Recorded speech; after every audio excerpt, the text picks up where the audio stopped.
Good morning, everyone, and thank you so much for not only being here, but for holding off about 8 minutes to the start.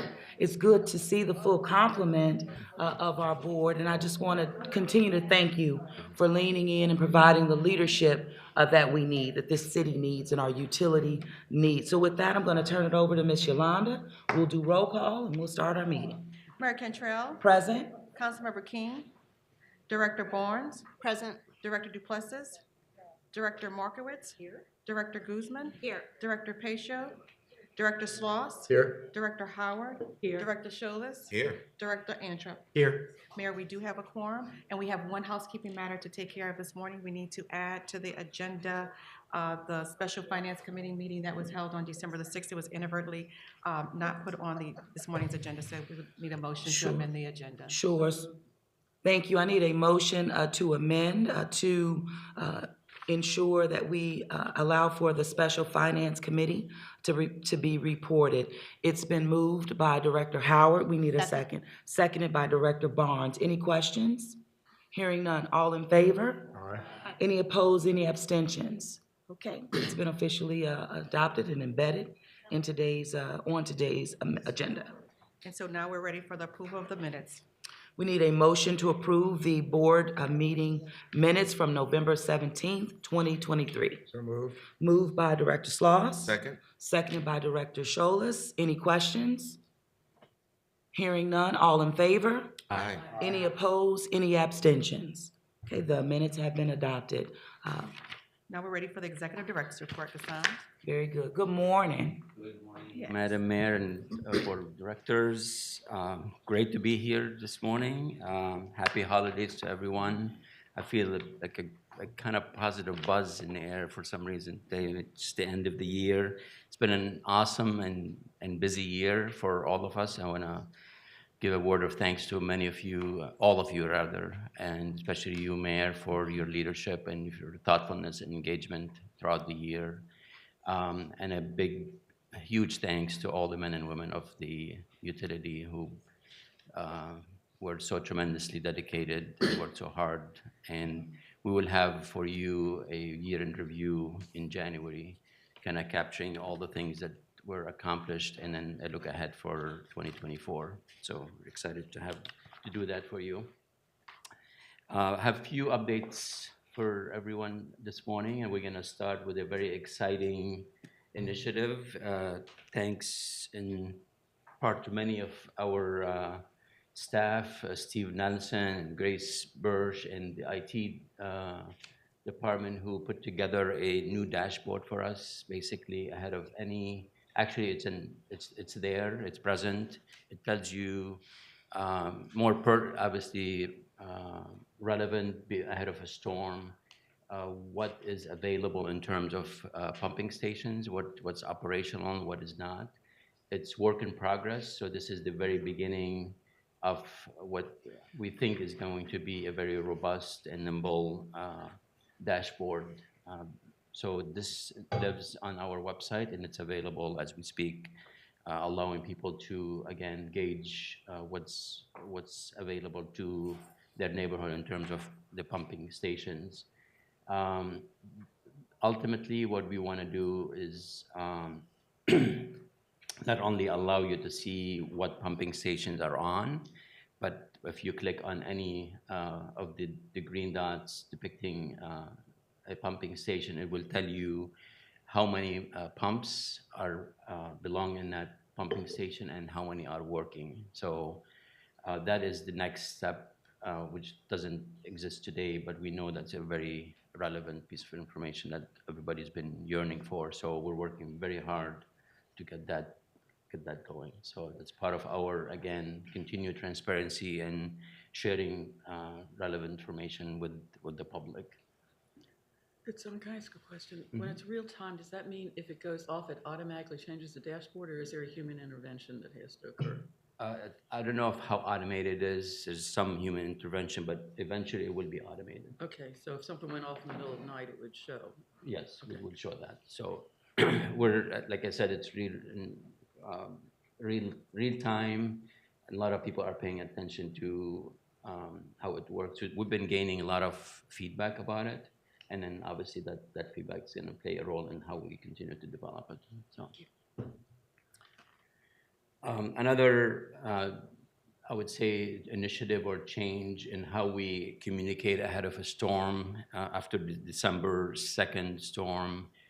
We've realized that folks are demanding more information relative to our availability of our pumping and power. So we have escalated and elevated that level of communication, and we're going to treat every storm as because you don't know what that storm is going to look like until it happens, and proven over and over again that a 2-inch storm may not be a 2-inch storm. It could hover over the city and dump 4 to 6 inches of rain.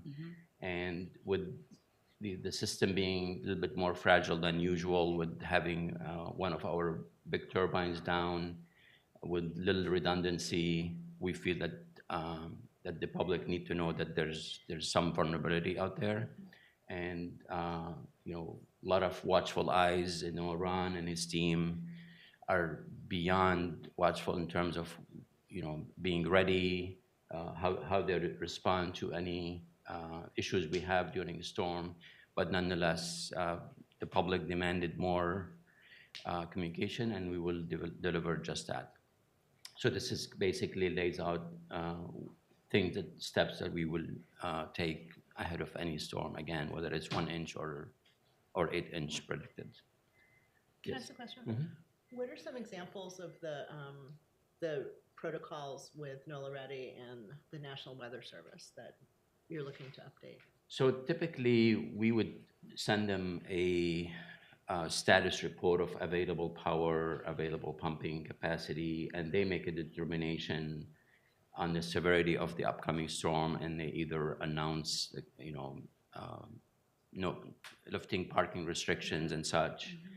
And so we do not get involved with that decision. Now we're going to have a little bit more dialogue in terms of, okay, here's the situation. We think it's a little bit more vulnerable or more fragile than usual. Maybe you want to take that extra step. It's still their call. Obviously, the National Weather Service is the base for information, but NOSAP ultimately makes that call in terms of what to do ahead of a storm. So it's just more of a dialogue rather than just sending them information and let them make that decision. So. Right, and the National Weather Service is embedded, particularly depending on the storm that's coming our way, what the expectations are. But again, as it gets closer, it changes so fast. Just ensuring verbal communication more solid and soundly within EOC, NOLA Ready, which is a part of NOSAP, and of course, Sewage and Water Board. I don't understand why Sewage and Water Board would be involved for anything more than saying what's up in the way of pumps or down in the way of pumps. Well, we're still limited to that role, except we are making sure that they are receiving the information, they understand the information. If there's any questions, again, the limited capacity may be not as well considered. So we're going to just highlight the fact that, look, in the peak demand, we're going to need 44 megawatts. Like, for example, a couple of weeks ago, we're going into a storm with 28 megawatts only, right? Very limited. So they had to know that the risk is higher, and then they make that decision. Right, okay. So we feel that we need to make sure that they understanding the information we're sending them, More so explanation. they can make a more educated decision. So it's more of even just trying to over communicate. Yeah. It seems like you're damned if you do, damned if you don't, we're gonna do. So that everyone is on the same page as best as possible, and it's particularly with the vulnerability of our utility. That's one thing that is not new, that seems to come up to be new every time, but it's not new. We have a vulnerable system. That's why we're investing the way that we are. And we're in the middle of the river with that, meaning the construction is happening, but the storms are still coming. Right. And if I might, if we know that if we're an inch in the first hour and a half inch thereafter, if we apply what's expected to that known capability. We should, according to NOAA, you likely flood or likely won't. I mean, even if everything's working. Yeah, I mean, if Yeah, everything yeah. is exactly as predicted, yes, but we all know the storms. Here they come. There's so many. I know. such If they say we're gonna variability. get 5 inches in 3 hours, Right. I'm sure we're gonna have some, anyway, don't wanna belabor it, but. That's I- the reality. I believe this is a great move. I mean, it's gonna bring more informed decisions at the end of the day, so it's better service for our customers. Quick update on where we are. We're calling it short-term, because there's so many variations and changes that happen, as we just stated, with the fragile system that we have. So currently, we have Turbine 5 up and running, and we're continue to assess Turbine 4 and relative to what it needs to be brought back on. We're hopeful that, you know, I can't tell you the exact period, but we're spending a lot of time with a lot of expertise on the ground, trying to assess it and bring it back to operations so we can have the redundancy that we need, you know, moving forward. So we'll obviously keep you updated. We are currently utilizing more and more the smaller frequency changes that we have throughout the system. That's kind of like an understated benefit that we have, or access that we have, that Ron spent a lot of time and with his team last year or so upgrading those frequency changes, allowing us to utilize energy power at a much lesser cost. And during a dry weather event, for example, there's really no need to run either Turbine 4 or Turbine 5. Not only from cost applications, but as many of you know, there are other related consequences from using either turbine. So the lesser we use them, the better off we all are. And kudos to Brian and his team for getting us to that place where we can use a cleaner, more efficient, and a cost-effective way to serve the system, again, during dry weather events. And another example of the fair share. Just Absolutely. I'm going to spend some time on the fair share in a minute, Mayor, and it's going to be very exciting, all the things that we're doing because of that. EMDs, again, continue to be, well, we'd like to describe them as backup to the backup, but often and recently have become the frontline equipment helping us fight storms, but that's why they're there, and we do what we can to, again, minimize the use of those as well, because they are very disruptive to our neighbors.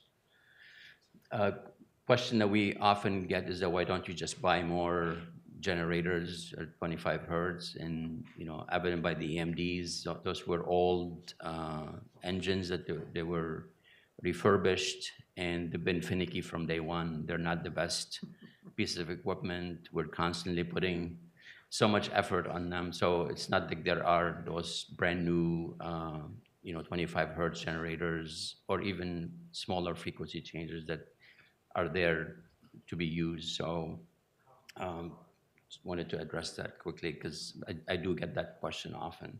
it was that easy. And obviously the power complex is the ultimate solution. And speaking of that, obviously long-term, that's what we're focusing on. We're making an awesome amount of progress on both the Entergy substation, really pretty much almost done. If you go out there, it looks like, you know, there's hardly any activities because it is pretty much complete and will be accessible very shortly for our use in terms of internal use for whatever we need to do for commissioning our equipment at one point. It's nowhere near accessible for the ultimate use, obviously, but it's a great place to be, and important milestone that we have the most key piece of equipment that is there ready to be used at one point. Yes, sir. Looks like a great opportunity for a field trip for the board.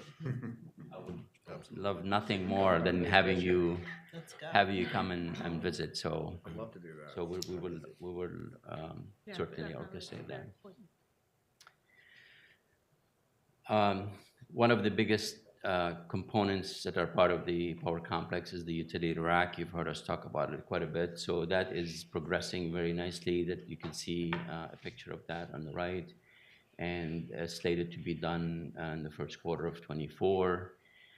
Following that will be purchasing the cable and installing the cable as part of the overall connection of installing the frequency changers, T7, and connecting that, all these equipment to the new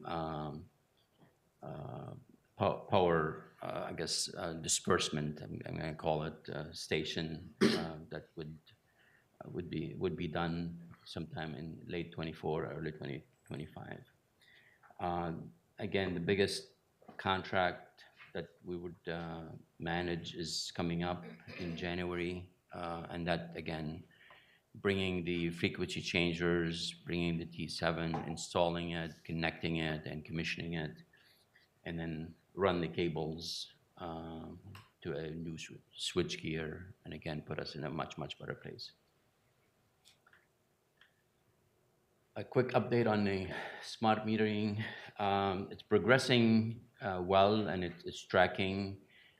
Where we are today is that we'll continue to switch meters out in the field, but we have not completed the process by which the actual read, the process by which we can use a read to produce a bill. That process is being worked on. I would say it's imminent, but we have not switched any of the meters on, so to speak, to create a bill that is based on the actual smart meter read. Which will be automated. Would be, yes. Once we allow it to, yes, for sure. So we're continuing the effort of switching meters so they are there in the ground and ready to be utilized when that process is complete. So we're up to about 2,200 meters, and out of those are 55 large meters, like 2.5 inch meters, serving obviously commercial or businesses.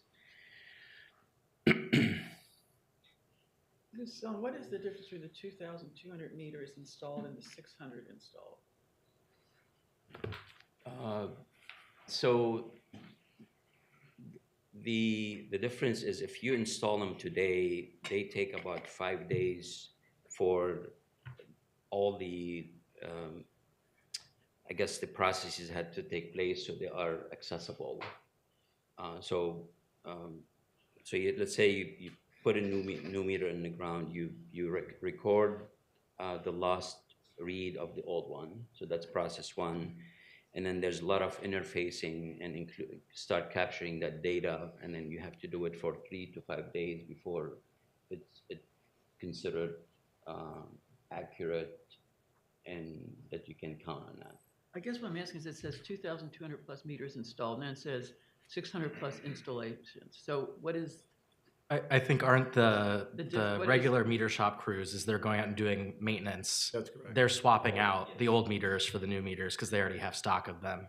Yeah, And that's different from Yes. the That's the one, installation that's crews. correct, and the 600, just as Ghassan indicated, is just symbolizing that we're picking up the pace of installing more of the smart meters. So as of December the 4th, Oh, we it's did a 600 timeline. plus. So you look at But it, it depends on who's doing it. right, So the 2,200 is our staff from the meter shop. The 600 are from By the vendors. installer, from the vendor. but it's just a timeline to say we are picking up the pace, as Ghassan indicated, and installing smart meters. So that's pretty much what it is. We're still in the slow rollout. We'll say there's two teams, Boko. There's our own crews.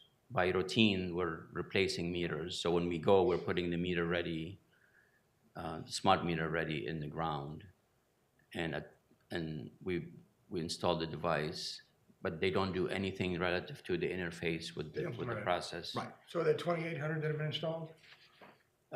Yes, the Yes, masses. if you look Yes. at both. Yeah. And we'll confirm that, but that's, yeah, it is. Progress. Yeah. The key word is O&M. Yes. Or by our own crews, Yeah. I guess more. It's, Glad you say we got 2,800 meters. yeah, Yeah. that's, Fair that's a, enough. that's a very nice statistic. But I think it is good to point out, though, that instead of putting old meters back in the ground, when we're replacing meters, we're putting in the newest Proactively. technology. And that was part of the original plan, to do that anyway, and then Aquametrics to come back and hook up the devices to the new meters. So that's part of the overall plan. We had a 4,000 a month goal, if I recall. That when we actually have that starts in the first quarter of next year. So we're still in this That's my slow question. So rollout. you've answered it, thank you. Again, a lot of things to work through. So we're intentionally being very slow and limited in the right. numbers. Yeah, we need to get it right. We do, so true. It's true. The current number for installations by the project is around 840. And that's December 4th, so today it's over 800. Good. It's the most updated. It's changing every day naturally. Yeah. Couple things I want to point out. Obviously, as part of the smart metering, it's a great story to tell. It's a great message to deliver.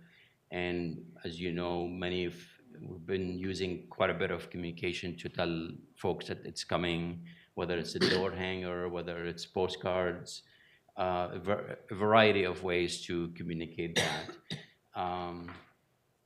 One of the universal issues that are associated with smart meters installations is the accuracy that it brings. So there's a relative significant improvement in terms of measuring the consumption of a household using the new meter versus the old. The old meters degrade and they lose accuracy and they start under registering. And we know that's a fact. There's been case studies done by AWWA or even vendors who supply meters. They tell you that there's a loss of quality in those meters just because they're mechanical. The new meters we're installing are digital, so that degradation will never be an issue. However, we are now capturing and evaluating the difference between the old meter versus the new. And as you know, with some of the struggles we've had with the database of of a lot of estimates and what have you, so we're having take a lot of extra time to make sure we are evaluating what that delta, what the averages are, and then how to message that to our customers eventually. Just about virtually every utility that has gone through this program has had this issue. The question is what that delta looks like, and then that's what we're assessing. So We don't know that yet. we don't know yet, but we know that there will be an improvement in the accuracy and the registration of consumption. There's no question about that. So,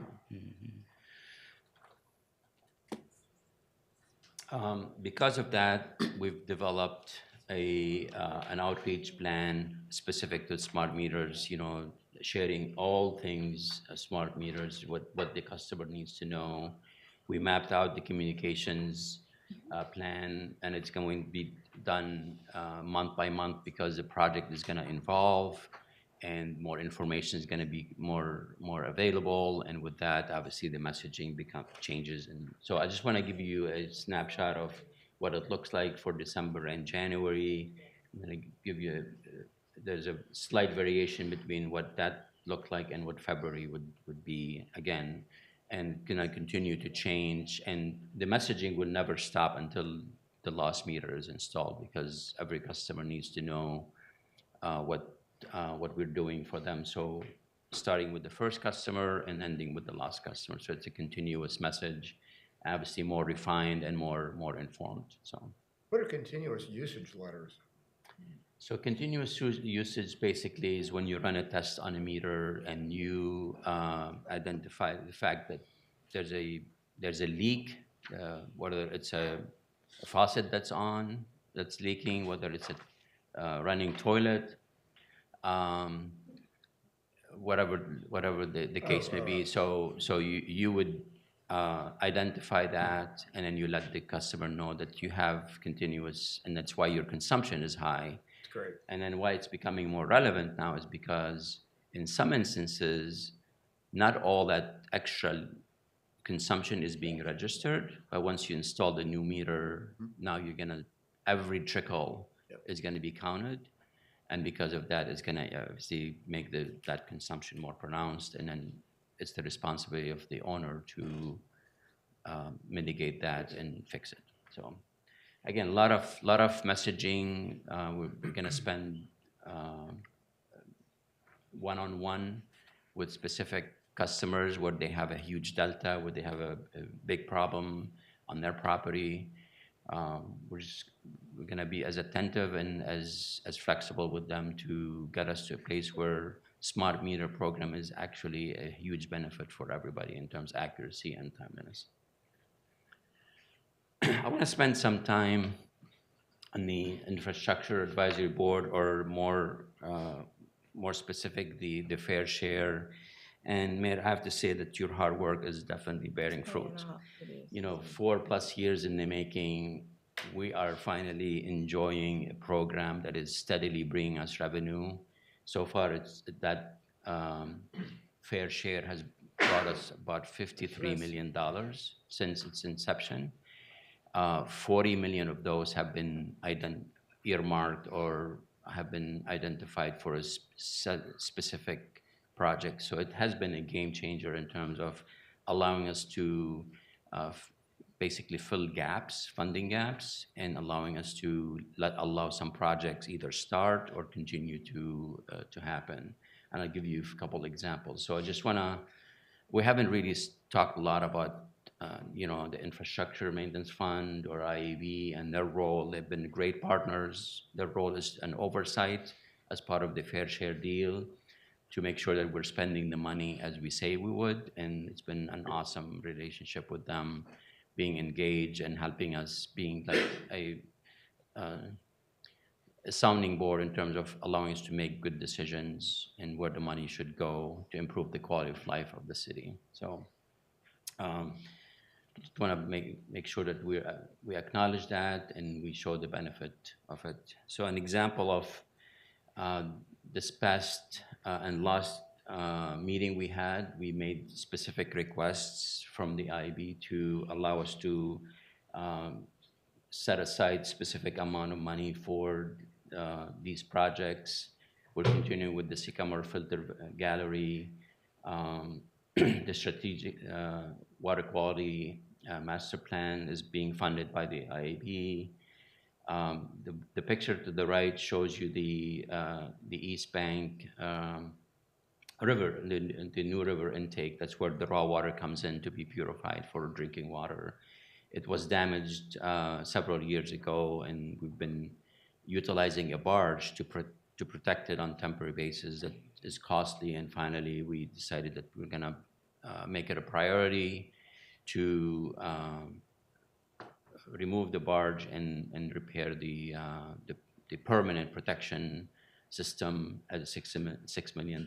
So very vulnerable place. If your water intake is jeopardized, then you can't purify water. So it's obvious it's very, very top priority, and that's an example where IMF money comes in and help us fund a project that otherwise we don't have money for. Wanted to show you, obviously the water quality master plan is moving forward in the middle of negotiation. As you know, we've selected a consulting firm that's helping us develop that plan with the help of our team. So that's moving forward. Yeah. And obviously we're gonna address all new regulations that are coming our way. So we are ready to continue to provide top water, quality water to our residents and businesses. And obviously saltwater intrusion is one of the top issues for us in terms of addressing it permanently. This is a couple pictures of the Sycamore Filter Gallery. It's one of two assets we have at the plant that produce clean. What you see is unfiltered water, as you can imagine, and after it goes through, it looks like the water that you see and coming through your faucet. just a few pictures that of work that was done. We were very strategic and surgical in terms of what we changed to allow the money to go longer way. So we did the absolute must components and left a lot of things that we could live with alone, again, to just make sure we maximize the dollars. And in some instances, we had no choice but to replace the safety in an environment surrounding people working in that environment was obviously a big driver, creating a much more safe environment for our employees that they deserve. So that's one of the examples.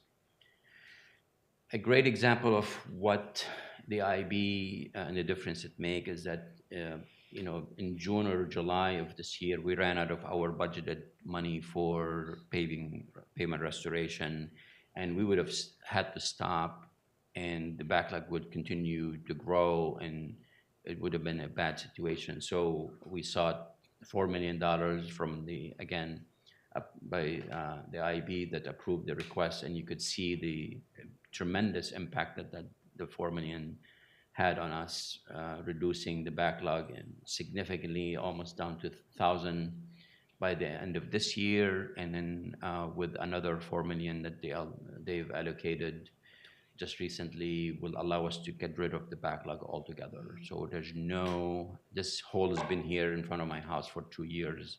That will go away.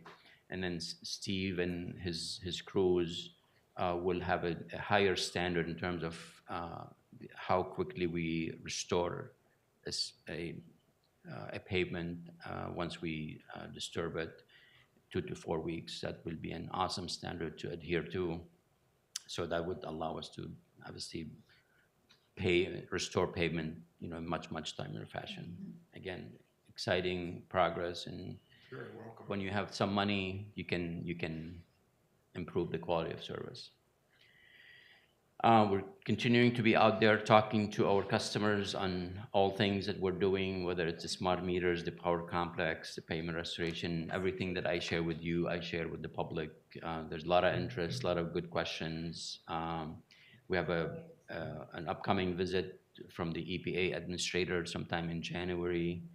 We're excited about that. They wanted to see all the good work that we're doing, our anticipated plans for the lead service line replacement program, what we're doing about PFAS, and many other things. So we're very excited about hosting them and showcasing the progress we're making. We're planning a state of the utility address, basically to our employees, much like the one we did before COVID at the training facilities at the Saints facilities. Hopefully it will be that scale, and again, get our employees excited about all the work they're doing for the city.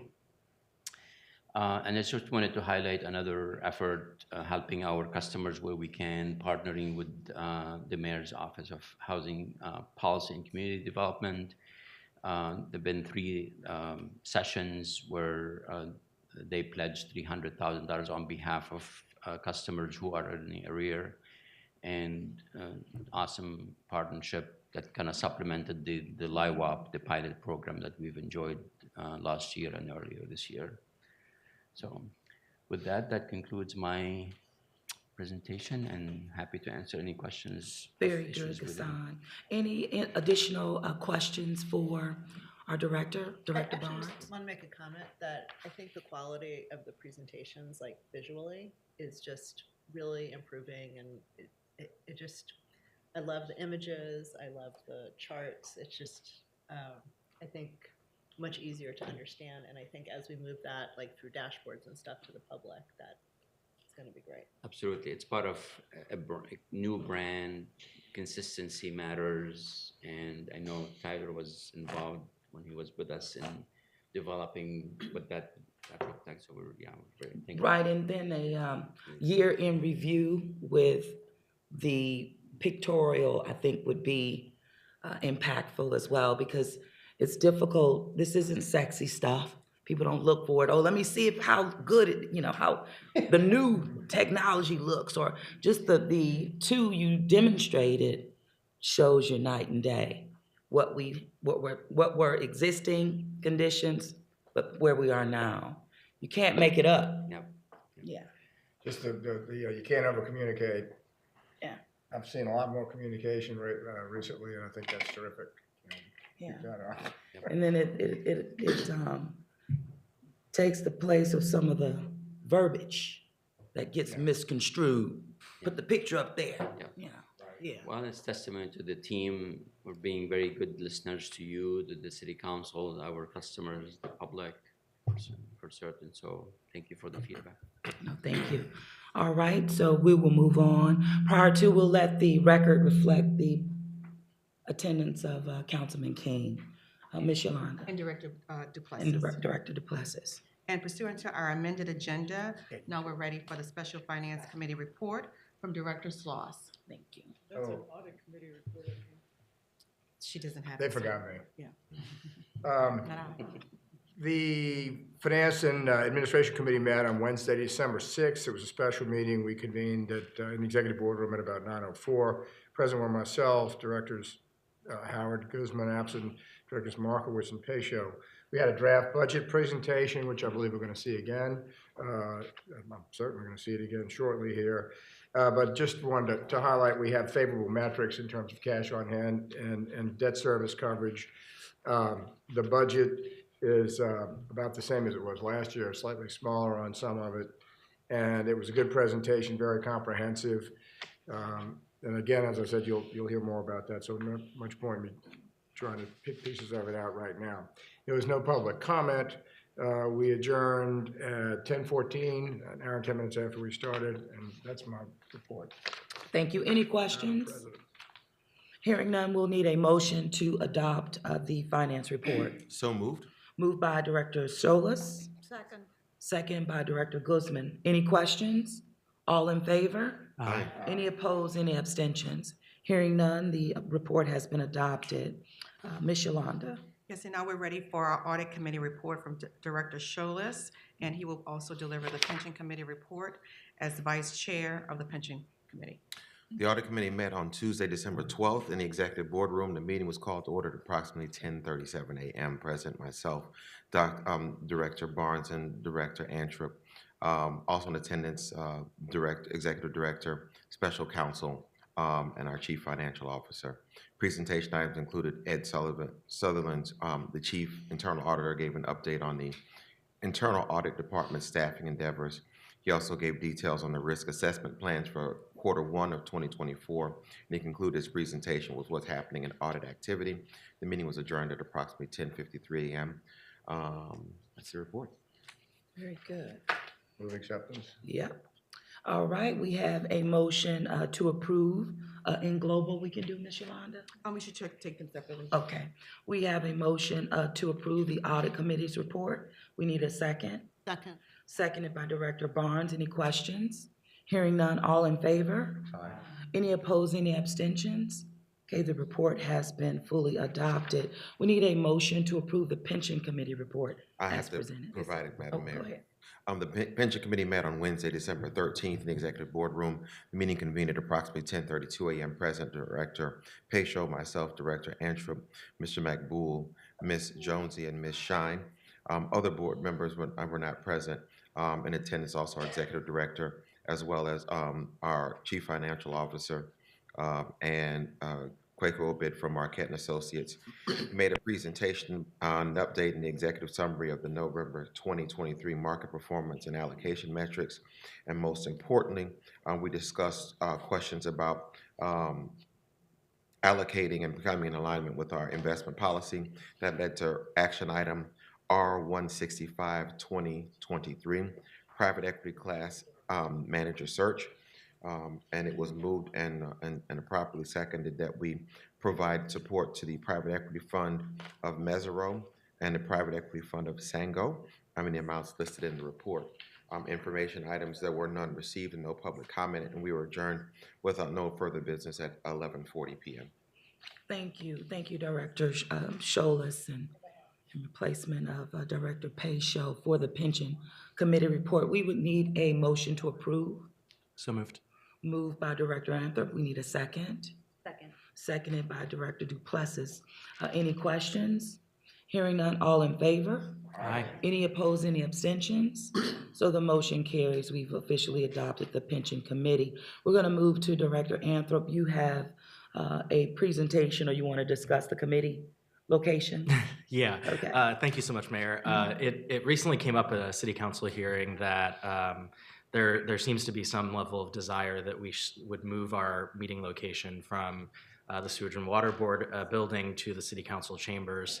I thought that it would just be prudent to bring that to the board as a discussion item so that we could determine whether we think that that is something that would be advantageous for our customers and for the residents of the city. And so I don't have any position on it in particular. I just thought it was prudent to bring it up in discussion with the President Pro Tem, that we just discuss it, and perhaps we could look at the pros and cons of doing so and discuss it again at next month's meeting. And this was made at the recommendation of the city council? There were a few members who did Councilman express King, can you speak to that? Is this something, can you speak to that? I didn't make the recommendation. I don't. But you're representing the New Orleans City Council I at can- this, on this board. Is there a preference relative to the city council? I don't know. Okay, thank you. Poco, Director Sloss. Correct, focus, all right. And I believe, I looked at the video and I believe Councilman Morrell said he was gonna thinking about having Stephanie Hilferty enact legislation that would cause that to happen. Oh, that's ridiculous. And I think, It's two things, ridiculous. one thing, sorry, but, yeah, I agree. Yeah. But first of all, this is the first time I've had the director be able to add something to the agenda just as a separate matter, which we talked about before, which is a good thing. But my view of this is we should have staff provide us with a list of pluses and minuses, and we can do it and talk about it at the next meeting. Sure, well, this is the Sewage and Water Board of New Orleans. This is the location of the utility. This is the board of directors that governs and plays our role and takes up not only the role, but the fiduciary responsibility. And even coming to the New Orleans City Council, where we brought critical matters, we were told, no, I don't see any benefit to this utility by switching the location of these meetings to the council chambers in terms of progress for this utility. If there's any, I've asked the council member, you're the representative for the council at this board and on this board, and I know you're one, but you are the official council representative. So your voice does matter here as it relates to the city council. Anyone has any opinions, comments relative to this matter? Director Howard? I think the proposal by the President Pro Tem might be a good one to follow, just so that we go, we take an objective look at it. Although my inclination is that this is an independent, this utility is not part of city government, and This is more accessible. It's easier to park around here. this is, and staff time also becomes involved, because they have to then transport what they're doing over to another place, whereas now if something comes up, can be dealt with here. So I think, that there's a practical consideration to that. I think one thing we might also add to this is, are there things we can do to encourage the public to come to the meetings, like to let them know that, there's space available. We rarely have public comments at these meetings. We used to have it pretty regularly. Yeah.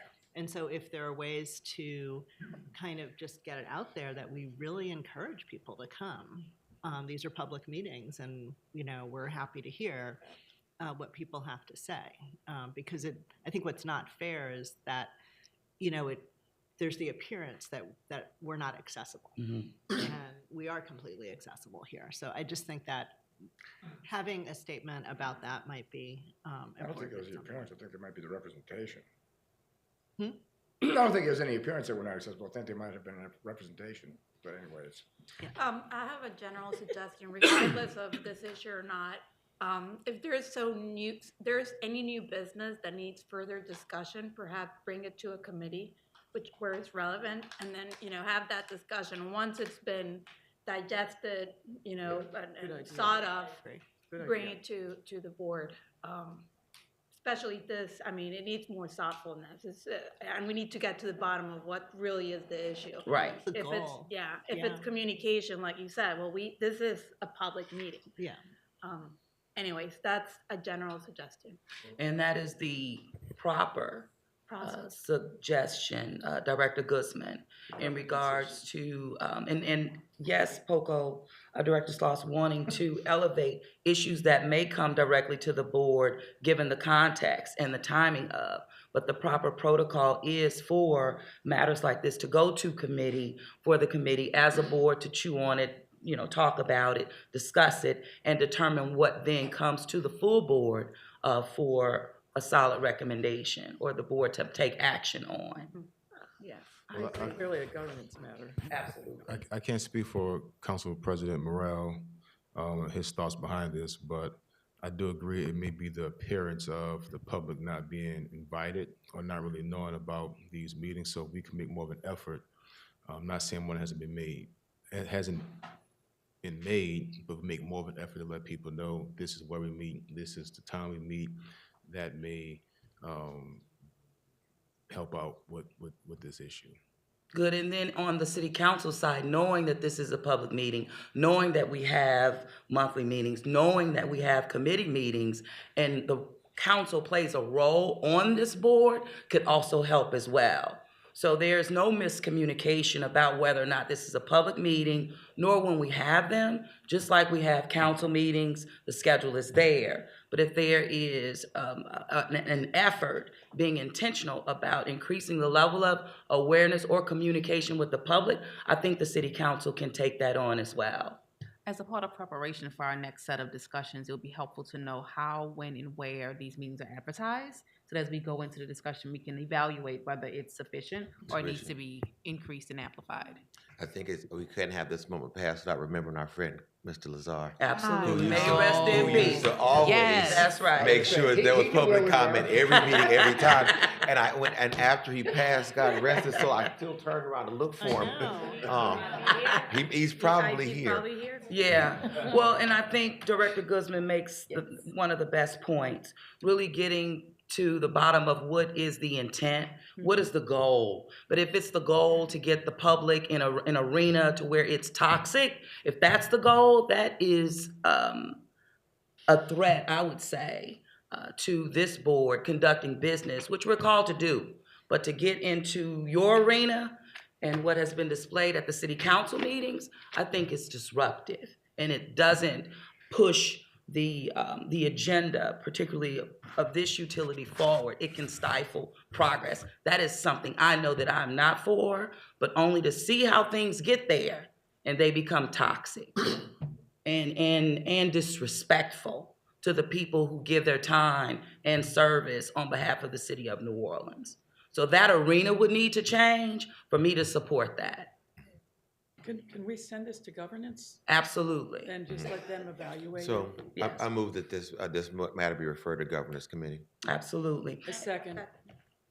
And this was for a discussion, Yep. not necessarily Correct. for a vote. Correct. But this is the action of the board, which we will. So I do appreciate Director Sloss, Director Anthrop bringing it forward. It's necessary. I think it's healthy, and it is transparent. And it demonstrates how we listen to what happens in one arena, we bring it to the board for discussion, and we move it along for action. So that is the matter in which we will proceed after this discussion. And it gives us a mechanism for directors to propose items for discussion. which is something. So it Absolutely. worked. Great job. All right, Ms. Yolanda. To be sure, Madam Mayor, I'm sorry, is there an ask of the staff to prepare anything for governance? It would be or- for the governance committee meeting. When we schedule the governance committee meeting, we'll make sure that staff has prepared something for that. Ways in which we currently communicate Right. of the public notices and meetings of the utility, not just the board meeting, but also committee meetings, and any other pros, cons, I believe that was asked of Director That's correct. Duplessis, as well as Director Howard and Director Barnes. So there was some consensus here. Be useful to see how we communicate our public functions compared to how the city council communicates theirs. Yeah, and quickly, just Director Barnes, I wanted to memorialize your request that we look at ways that we can expand the, like Absolutely. perhaps taking virtual comments in addition to in-person comments is something that we could do. So looking at that. Absolutely. All right, Thank you. Director Howard, Director, no, you know, Director. Miss Yolanda. Presentation items, we have financial summary update from our CFO, Gray Lewis. Gray? Thank you. Good morning, everyone. Happy to be here. I'll provide a shorter update on the October financials. We're actually working on November now, but I'll highlight mostly on the first about three slides, and then happy to answer any questions, and then after that, we'll do the budget. So here in the October financials, we had 23.7 million of revenue in October, 233.2 for the year, so we're ahead of the budget. On our drainage taxes, we collected a 68 million year-to-date in October, so pretty much the full budgeted amount as you would expect at this time of year. Those are all collected in the first part of the year mainly. Other revenues was 9.9 million year-to-date, and that was quite a bit higher due to higher interest income that we're earning on our bond proceeds. So that's been beneficial to the utility. And then on operating expenses, we had 24.7 million for the month of October, with 273 million for year-to-date. We're still trailing budget. As we've been discussing, that we are seeing some higher expenses here in November, December. At the end of the year is typical. We get more invoices processing, and some annual expenses come, such as the permanent closure stations that we pay 50% of the O&M. So we're keeping an eye, looking out for those. We need to catch up or keep up with everyone and seeing good communication with all of our vendors, contractors, and of course our departments internally. On the next slide, our November cash collections were 21.592 million, just slightly below what we've averaged for the month. So hopefully we'll retain that average here in these holiday months and continue to make progress with receivables.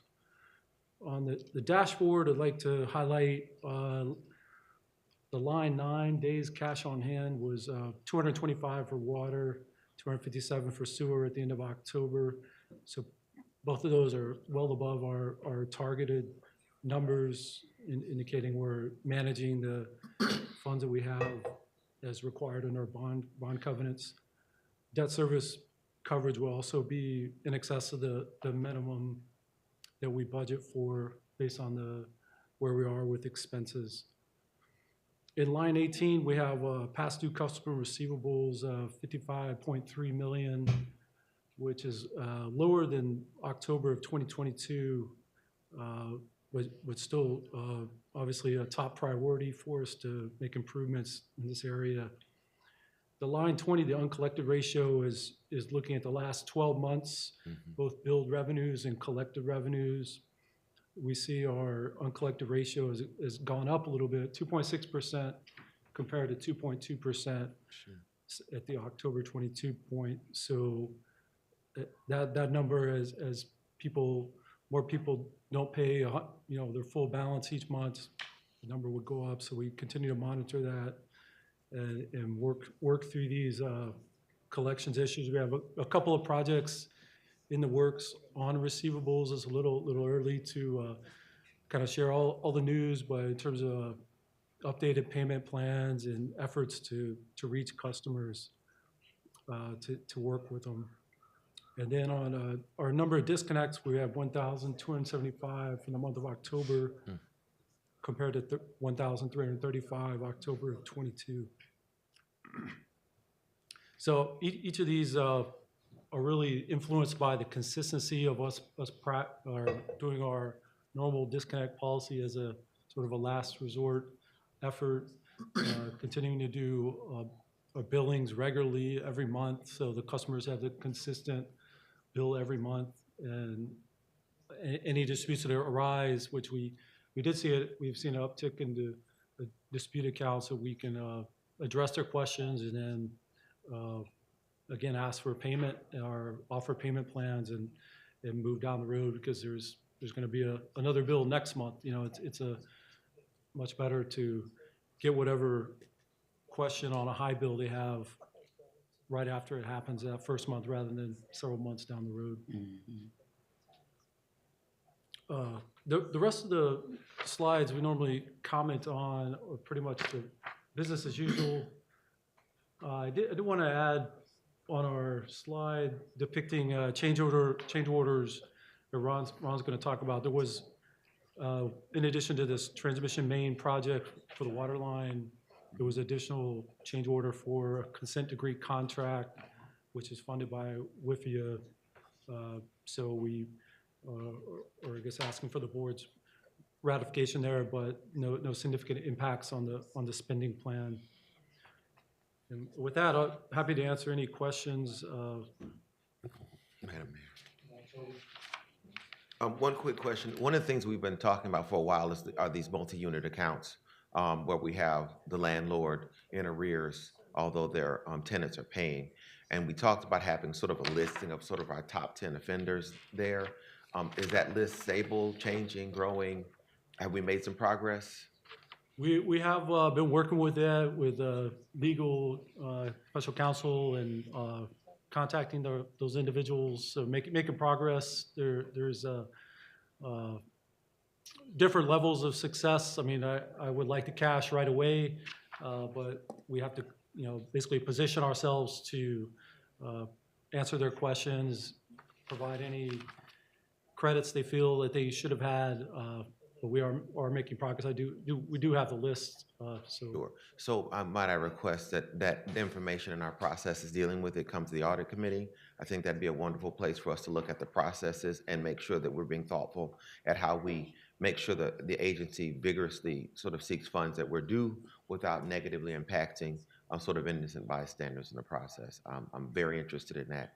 I think we've put a lot of time in it, and I think that affects our balance sheet significantly. Yep. Okay. I did have a quick question. You talked about the number of days of investigations have risen significantly. Do you attribute that to just the increase in number of disputed accounts?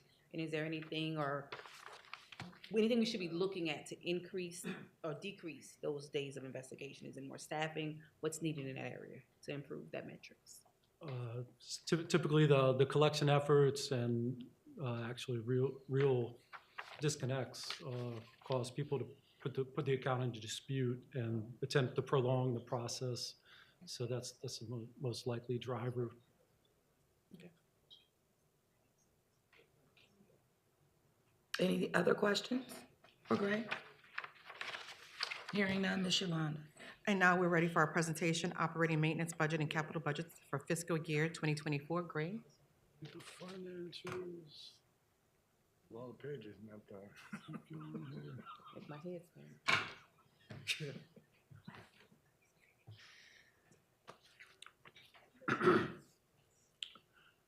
All right. Well, once again, thank you for the opportunity to present our operating and capital budget.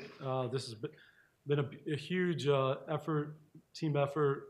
As you know, we are led by our budget director, so I want to thank him and the whole budget team, as well as our consultants, PFM, who helped develop some of these materials.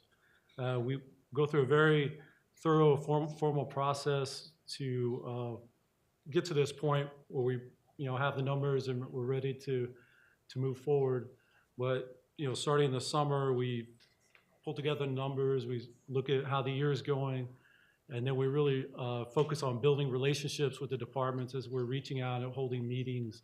And the purpose of those is to really understand all the financial needs and what the cost drivers are, and see where we can be flexible, where we need to draw the line, and where ultimately spending fits into our strategic plan.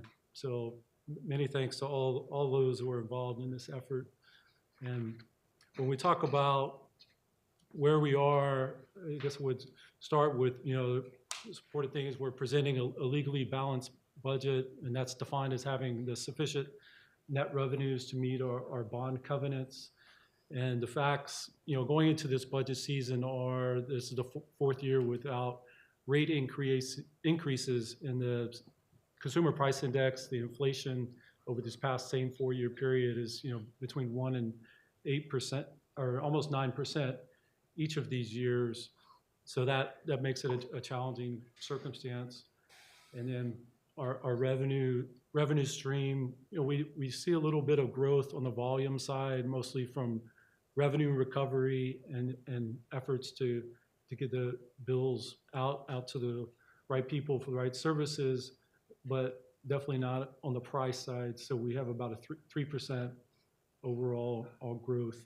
And then that fourth bullet point, I continue to reemphasize that the consistency without having a moratorium on customer turnoffs is very beneficial to all these numbers, allowing us to not have to dedicate funds to estimated bad debts.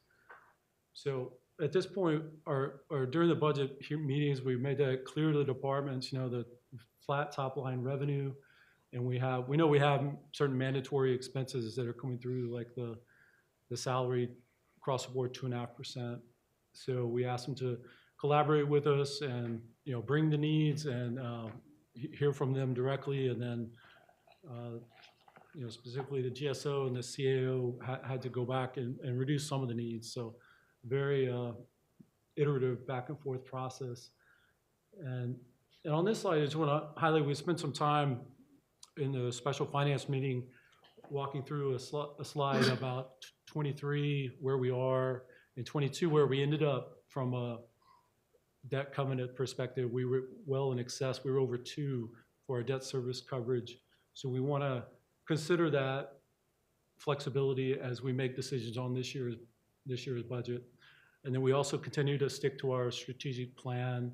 Now 2024 will be the 3rd year, and we continue to ask managers and our leaders to think strategically on the projects they're assigned to, and then spend the money like it's their own in terms of accountability and efficiently and effectively. So great cooperation all the way around.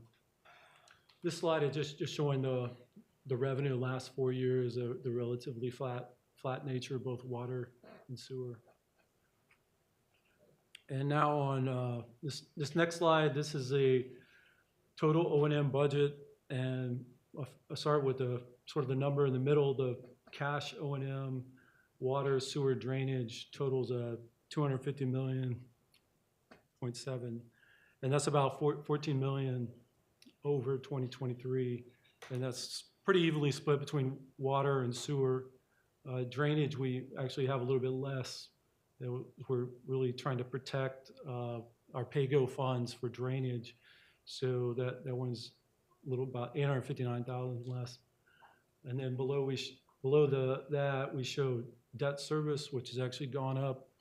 It will go up in 24 to $56.4 million as we're paying scheduled bonds in 24. That has to be factored in. And then the pay-go for capital is kind of our residual number that we can dedicate to the capital program to do cash financing.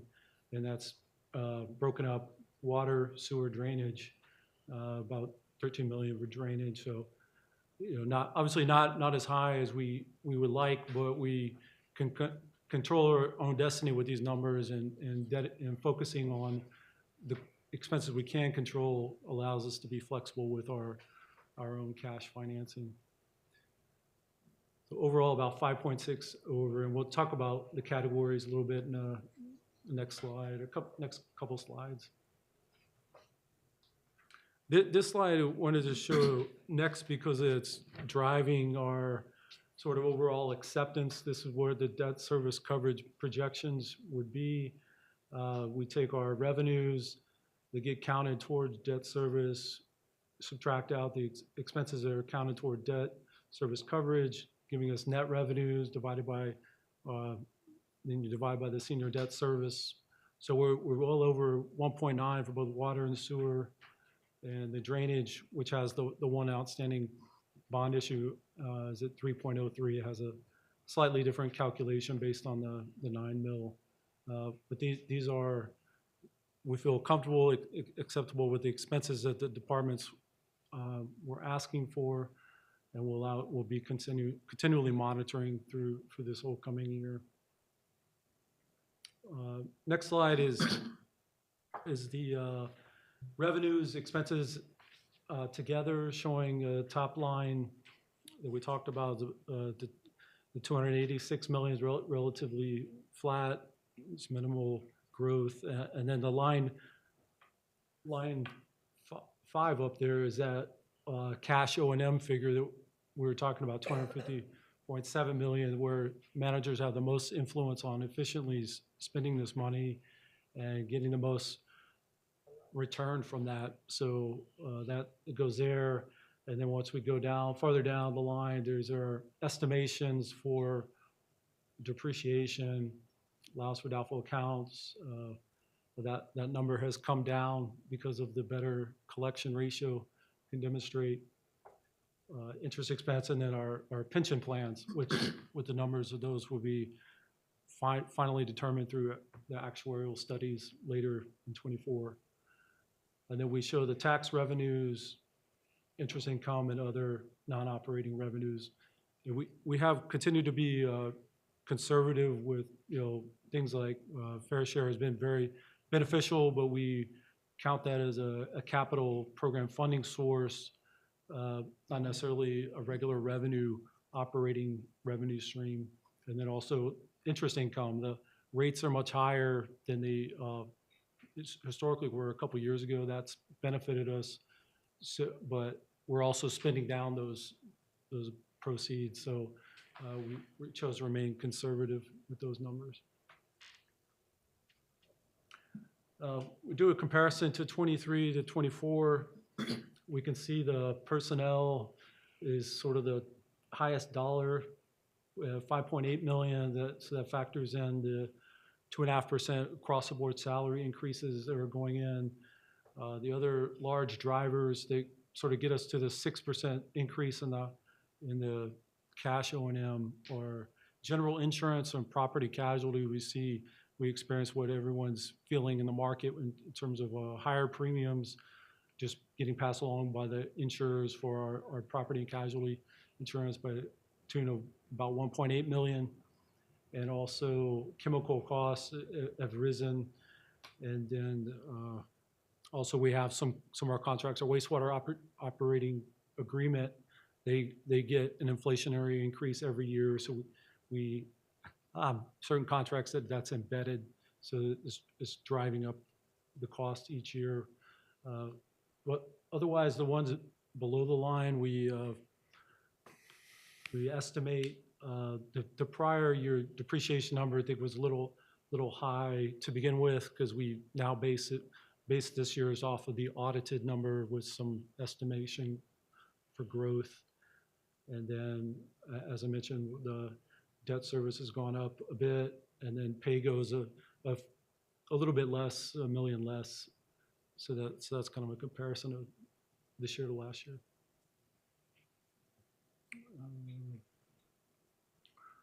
This slide is a personnel count, and broken down by divisions. The GSO comprises 67% of all of our positions, and you can still see the vacancy, amount of vacancies, about 343 out of the 1588. So lots of opportunities that we're certainly happy with the new HR leadership and direction we're headed there. So we're working on filling those vacancies. Some are more imminent than others. So we budget dollars-wise based on that, when either first quarter or second, third, or later in the year to account for the dollars. But position-wise, we try to work with the departments for these requests, because there are many departments that would like to improve their services, and that's really starts with people as a first point.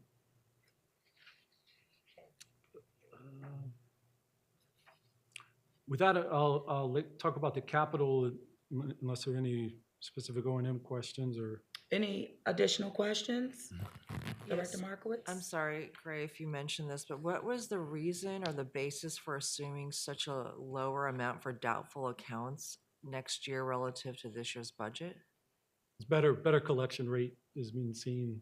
So what is our actual estimated provision for doubtful accounts this year then? It's about 3.5%. Last year was closer to 6 or 7%.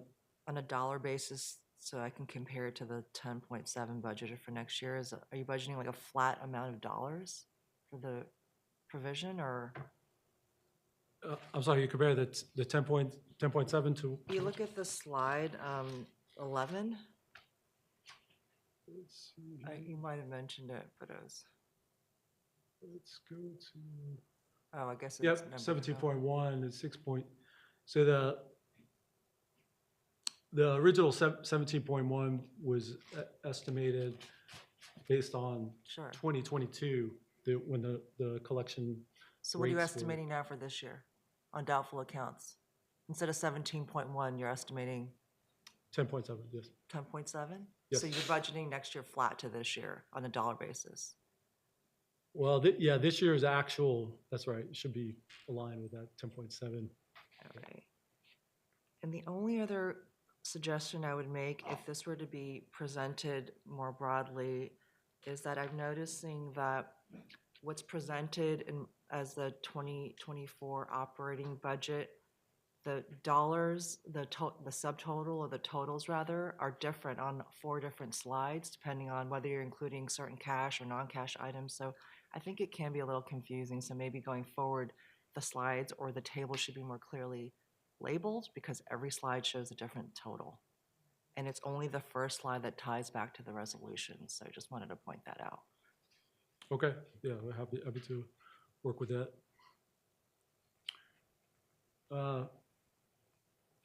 Next, I'd like to cover the capital budgeting program. We've talked about the CIP quite a bit during the years, and we went through a little bit of a look back on 2023, and we'll see how we've categorized them with the Director Markowitz suggestion. We put the 24 budget in those same type of categories, but the two large programs that are joint programs with the city, with JIRR, and then the other consent decree work that was basically sewer and water work together, that is being financed through our WIFIA program. And then there's smart metering, some of the other programs, but depending on if we're the prime and we're controlling all the contracting, we have a little more control. We're the partner to DPW, there's a little less direct involvement, or all direct control. But we continue to work through historical backlog. The conversation earlier, Ghassan shared with the river intake, is a good project that now with the IAB funding, we'll be able to go forward and no longer, continue to be on the backlog list. And again, just a reminder, the WIFIA loan draw period closes in 2026, so we're prioritizing those. We've prioritized the consent decree contracts in 2025. So let me just flip ahead. Just reminding the board, we pursue all types of the financing arrangements that we can qualify for in terms of grants, low interest loan applications. We've had good success with the state revolving fund, with the sewer program, and we just made a list here of the various sources between state capital outlay, the city, the fair share program, which Ghassan talked about, issuing our own drainage tax bonds, FEMA grants, HUD and CDBG, Quick saving question money about from our this. refunding. So a quick question about this, Gray. One of the things is that, can you tell us, as we get ready to sort of think about our operating budget and capital budget we're voting on next, what are some potential sources of danger that we have in this political environment that would threaten big chunks of money or big things that we need to think about? Is everything locked and loaded and we have everything we need going forward with 2024? Are there some things that we still need to make sure that we're clear about, like in the next legislative session or working with getting bonds approved? I just want to make sure I'm appreciating what could go wrong. Well, I That have, may not be a fair question. look, and I have a follow-up comment on Yeah. that. On the finance committee, we talked about how much money we could be leaving on the table just because we don't ask, or because we don't have somebody that's dedicated full-time to just, go after those buckets of money. So is there a space in our budget to find a lobbyist that can help us identify, what opportunities To are find out a there? what? Somebody that can lobby for us You have that. Yeah, we have one. with the city, I Yeah, think. but- No, Development director. utility does as well. Oh, okay. And you have a federal task force that meets regularly to identify not only what opportunities are on the federal side, because that's what you're talking about, other monies on that Correct. federal Yes, side. correct. So it is looking at what our needs are and lining it up to what the opportunity buckets are at the federal level. So that happens consistently. Okay, so that group can work and identify any potential gaps? Yes, they do. Yes. Got Mhm. it. We found a lot of money. Yes. I was going to just answer, because somebody want to add to the Yes. the phase two power complex, the capital outlay to move that next tranche of money, 29 million from P5 to P1 will get voted in this 24 legislation. So that's a very important step for us to continue to add funding to the West Power Complex. Okay. That's at the state At level, state as level. you know, right? And that'll be in the regular session, not the special session. Correct. Correct. Okay. Yeah. Yeah, as we'll look through the sources and uses, these are programs that we've applied for the loan, we've been granted, or, but I guess just to walk through, start off with uses in our top mega projects. Each of those in those top sections are all funded. The power complex being up to phase one, and some are newer for the lead and copper rule. This is the new EPA guidelines. We have an application into the Louisiana Department of Health to participate in a federal funding program. We'll hear back on our application probably in 24. See if we can get the full 84 million that we believe we'll be eligible for. But in terms of putting the money to use or actually getting into the contracting to do replacements, likely going to be 25. So we just show the 5 million here as a need. As in the past budgets, we've historically, when we had an application just done at the onset, we listed that, trying to be mindful of the history and what we've actually appropriated compared to what we budgeted.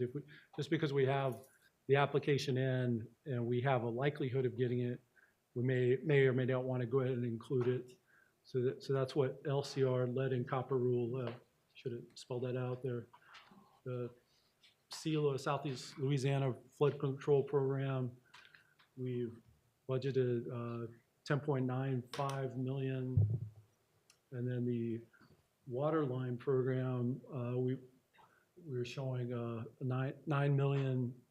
This is a program funded by the FEMA capped grant that there's some ongoing discussions with FEMA about how to go forward with phases 3 and 4, because a settlement was reached several years ago for a certain amount of work, but the inflation and the costs for completing all of that work are going to require further allocations, FEMA or some other funding source. We continue to work with DPW on the JIR program. For the sewer line replacement, we chose. Can I ask you a question on that last item? Why are we taking 200 from drainage for water? There's a very small amount of drainage projects that get done as part of JRR. My understanding that has been funded by FEMA. So. Yeah, some of the subsurface work. That's correct. So it's not just water lines, it's just the JRR That's correct. items. Yeah. That's correct. Between lines E and S, we sort of intentionally try to carve out the part of the sewer line rehabilitation program that's connected to satisfying the CERT programs. Aside from those are just basically there to update the old infrastructure, but they're not necessarily mandated by the consent decree. So the 188 million would be the first category, then 94.5 million. So because we have the WIFIA financing, we're working on obviously getting that consent decree work completed, and then for contracts or the non-consent decree portion of sewer line, if the DPW project is not within the timing we need it to be in, we'll consider creating our own contract through the GSO's office. The Water Hammer program is about wrapped up, just a small amount to complete that very impactful program.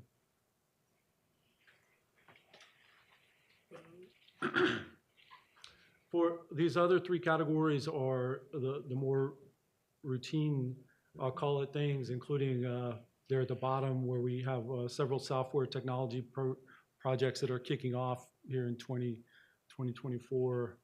Work with the CAO's office and planning for those, and again, I guess allocating PAYGO funds to satisfy these. And then also, I guess in the middle section is important to highlight the state revolving fund we received a $39 million commitment for the Clean Water Act. There's been a phase one developed going into that. That's the Line H Water System Facilities Replacement Project to spend $25.6 million to upgrade the East Bank and West Bank wastewater treatment plants. Gray, before you proceed, I mean, I think your question, Dr. Scholes, was point on where is the risk? And Gray said, the 29 million may be at risk. I mean, we're tracking it. We're confident we're going to get it. But the bigger question is, you look at the discrepancy between our investment in the sewer system versus the water main. It's, to me, is like very, very, very concerning. Where we have 1,600 miles of water mains, 500 miles of those are 100 years or older. And we're replacing probably 3 miles of water main in 24. That should be alarming to everybody. Because that's just not enough. We should be replacing 30 to 40 miles of mains every year to catch up and be in a normal distribution in terms of 25-year, 50-year, or 75-year-old system. That's a charge. We have no ability to fund that program. Luckily, the JRR had enabled us to maybe do 100 miles of those 1,600 miles last 5 years or so. That money is depleted, and there's no real program to replace water mains. While at the same time, we're contemplating designing a brand new purification plant that has to be sized based on the amount of water we make, which is twice as many as we use. Yes. Right? Yes. So there's a huge discrepancy and huge inefficiency in how the system works today. And Gray showed you the CPIs the last 4 years of anywhere between 2% and 8% with zero adjustment for our rates.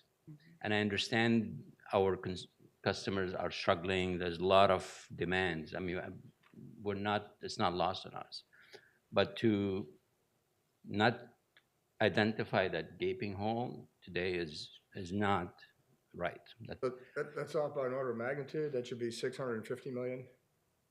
Yes. Yeah, it should be. Yeah. I mean, think about that for a second. Yes. Our lack of ability Incredible. to bond and borrow money to invest in our water main system, again, where we're sizing the new one according to The current. twice as it's gonna be twice as big unnecessarily, because eventually we need to reduce that amount of loss that we experience every day. Just wanted to share that. I don't have an answer for you, but I don't think it should be overlooked or not be considered. Right. You have something? Yeah, if I could just add though, I think we do need to think through what other constraints there may be outside of capital budget funding. If I'm still reading this correctly, year to date through October, we've only spent less than $200 million out of our over $500 million capital budget. And I do see that we're closer on spending our full budgeted amount for water, but nonetheless, we may need to think through whether it's the market, the availability of contractor services as well as our own internal capacity and bandwidth, what we realistically can get through separate from budget. Because I mean, to me, you could see just at a macro level, if we're not even spending half of our annual capital budget, there's clearly other bottlenecks besides funding as well. That's a great point, and there's certainly outside influences and decisions beyond our control that impact the lack of progress. And But I think to underscore what she's saying, when we had some challenges last session, that was one of the pushbacks we got when we were up there saying, well, you all asked for X amount of money in this line item. You haven't spent all that money. You're here asking for these other things to take care of these projects. And I think that just the appearance of that for people that are not inclined to be favorable has to be managed much more deftly. So that her point too is very. That comes with a level of understanding and education as well, to not oversimplify. Because if it was that easy, like what you're saying, come on, right? So let's be real about the existing conditions relative to the utility and the constraints placed on the utility by outside forces that aren't accountable to anything. When we look at rates, we have a 20% increase in inflation over the last 5 years with no rate increase. Obviously a problem. But going beyond that, I wonder whether the structure of rates needs to be reconsidered to allow more money for capital for water than for, since sewer capital. Yeah. We tried to have a rate study. I know, we tried to. Yeah. But the But budget. I mean, the last rate study we had, it was just kind of taking the current structure and adding increases to it. And I think the whole structure needs to be, I'm off point. It just came up when I thought about, what Ghassan said about water. We're not funding water properly because we don't have the resources. But maybe the resource structure needs to be addressed in some way. The resource structure, absolutely, and I think the political showmanship, it hurts this utility, and it doesn't speak to the existing conditions of our utility in a way that it's just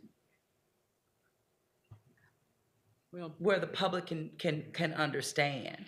And we sometimes with the politics, it oversimplifies a complex situation, but that's also why we have a city council on this board to be that, not only that voice, but also that listening ear that bridges the gap between this utility and the city council that oversees rates. And then without a real plan in place to even deal with drainage, when the council says no so it's all of these things that have to be unpacked, but in a way that is where we're working together to really get to a unified voice and process and plan. And the hardships that people face are absolutely 100% real, but that doesn't erase the decaying situation that we have in our infrastructure. Unfortunately, no, but if leadership was focused on the population that we serve over decades, we wouldn't and shouldn't be in the situation that we're in. But the existing conditions are what we're faced with, and we have the fiduciary responsibility and overall responsibility to be honest about what's going on and also do the work that is required. But with the reality that there are limited resources. Or conflict is real. The conflict it's a real one, and it doesn't go away with no matter who the mayor is or who the city council is. These existing conditions will be unless we in these roles do something A lot of mayors and to councils. move the ball, rather. A lot of mayors and councils got us here. Well, I tell you, this one's gotten us to fair share that without it, I don't know where we would be. Oh, I'm saying the past is what I'm talking Yeah. about. 50 years, anyway. No, I'm, Thank Well, appreciate all the feedback, all great feedback, and I just want to add on the sources, we, taking the history of not appropriating at close to 100% of what we did last year, there was $440 million. We wanted to make the uses and sources more aligned, so that this is almost like 95%. So all of these sources will go to fund, the previous page, including PAYGO, including 16 million of fair share. So each of these, you go water, sewer, drainage is separate, but this provides a roadmap for us to work with the GSO's office and prioritize what needs to be done, because needs change throughout the year. Emergencies change. What you planned as a refurbishment replacement becomes an emergency capital repair. So this is what we have put together for this year's capital budget in terms of sources. And again, happy to answer any additional questions.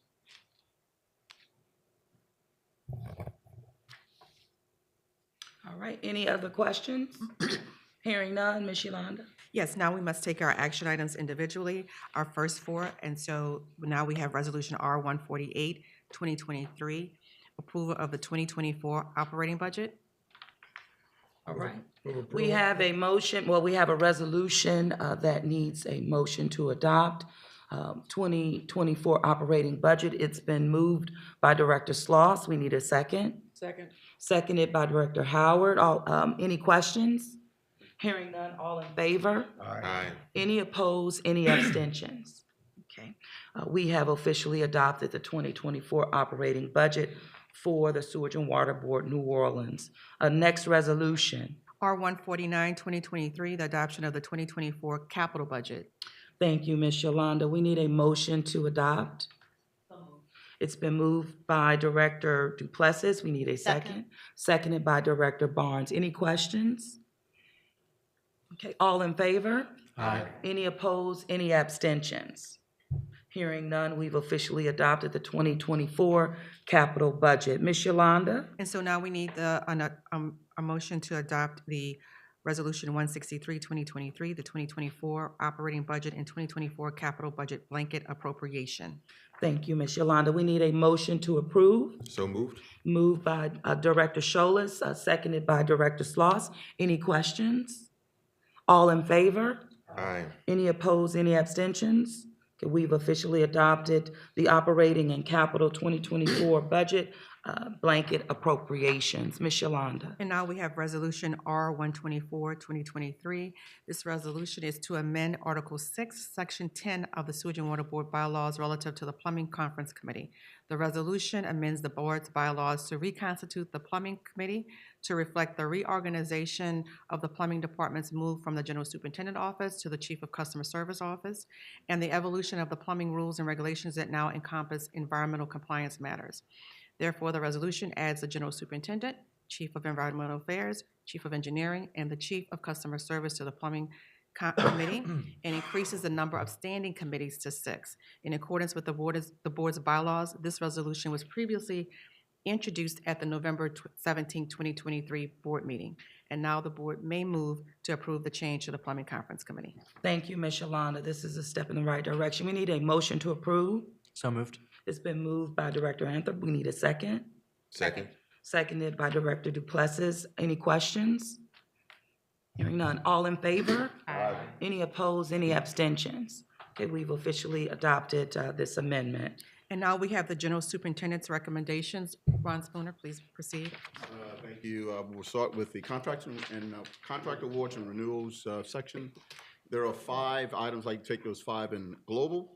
First item is Resolution R-135, 2023, the award of contract 1435, the West Power Complex Electrical and Control Cable between the Sewage and Water Board of New Orleans and Wesco. This is the contract, as the Executive Director indicated earlier. We are supplying cable and conductors for the West Power Complex. 3 bids were received on November 27th, 2023. Wesco International was determined to be the lowest responsive and responsible bidder in the amount of $13,802,204.36. The second item is Resolution R-137, 2023, which is the award of contract 30230. That's the contract basin number 2 sewer rehabilitation contract between the Sewage and Water Board of New Orleans and BLD Services. This is one in a series of our ongoing construction capital projects in conjunction with the EPA consent decree program. 2 bids were received on Thursday, November 16th, 2023. BLD Services, LLC, was determined to be the lowest responsive and responsive bidder in the amount of $8,589,736,000.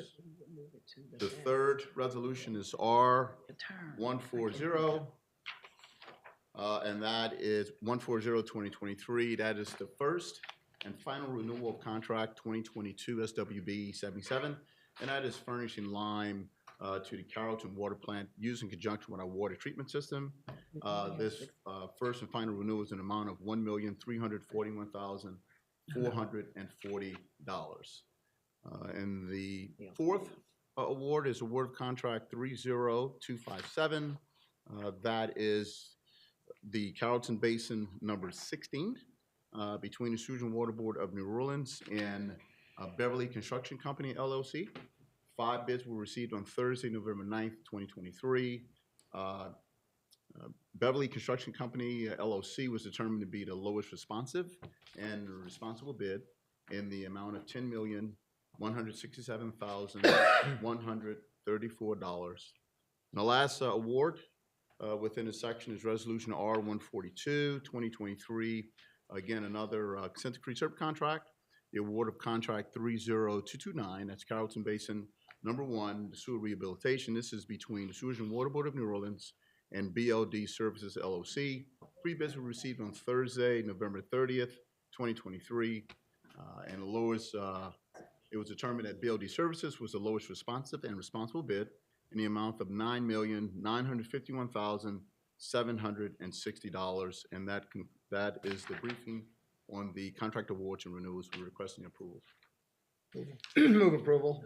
Thank you. Motion to approve? Second. Seconded by Director Scholas. Any questions? All in favor? Aye. Any opposed, any abstentions? Excuse me. Hearing none, we have adopted the minutes presented by our General Superintendent. Ms. Yolanda. Now we have contract change orders by ratification, Ron. Yes, there are 2 contract change orders by ratification. The first is Resolution R-141, 2023. That is the ratification of change order number 2 for contract 2155, which is associated with our water main, transmission main project with the JIR program on South Claiborne beside Upper Line TM003. This ratification incorporates 6 field change orders 6 through 10 in the amount of $472,272.70. Just make a note on a correction on page 1, the second to last whereas. There's a typo. That field change order listed at 4 should be number 9, so that will be corrected. We're asking the approval of this ratification for change order number 2. Second change order is associated with Resolution R-150, 2023. Again, that is a ratification of change order number 1A, 1 for contract 30245. That's our Mid-City Basin number 3 sewer rehabilitation contract currently in construction. This contract consisted of changes associated with replacing lead service lines. We had some sewer work, some drainage work. The main item was associated with replacing the 12-inch main, where we moved that 12-inch main from a DPW JIR project into this project so we can stay on schedule with the consent decree. The funding doesn't change because it all comes from the WIFIA loans. And we're asking, General Superintendent's Office is asking for acceptance of these two ratifications. Very good. Thank you very much. We need a motion to approve. Moved by Director Howard, seconded by Director Sloss. Any questions? All in favor? Aye. Any opposed, any abstentions? All right, the change orders and the ratifications have been adopted. And now we have two contract amendments. Ron? Yes, and last part of the GSO's report, two contract amendments. The first one is Resolution R-136, 2023. That is ratification of Amendment Number 2 to the agreement between the Sewage and Water Board of New Orleans and Durwood Dunn Incorporated for Old and New River intake station protection barges. This is our ongoing we have with those barges that our Executive Director showed in his Executive Director report that are protecting those structures until the contract gets advertised. It is anticipated for that contract to replace those intake structures to hit the street by the end of 2021 with the approval of the $6 million funds. I'm sorry, 2024. You're absolutely correct. Going too fast. 2024 with the approval of the IAB funds last week.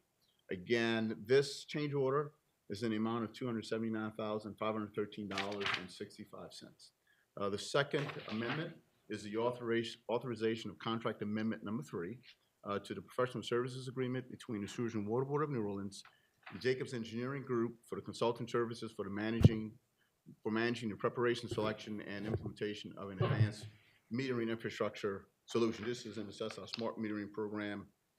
Part of it is due to the lead and copper rule revisions that's mandated by the federal government. This change order will allow the contractor to one, extend the period of performance through December 2025, but also associated with design, project management, and the communication services associated with the pitcher filters to distribute to our customers in accordance with the regulations mandate to provide filters and educational materials to customers served by service lines composed of lead or an unknown material when the meter is upgraded. And that is this amendment is in the amount of $1,517,318, and the General Superintendent's Office is requesting approval of these two amendments. Thank you, Mr. Superintendent. We need a motion to approve. So moved. It's been moved by Director Scholas, Second. seconded by Director Anthrop. Any questions? All in favor? Aye. Any opposed, any abstentions? Okay, we've adopted. Ms. Yolanda. And now we are ready for executive session.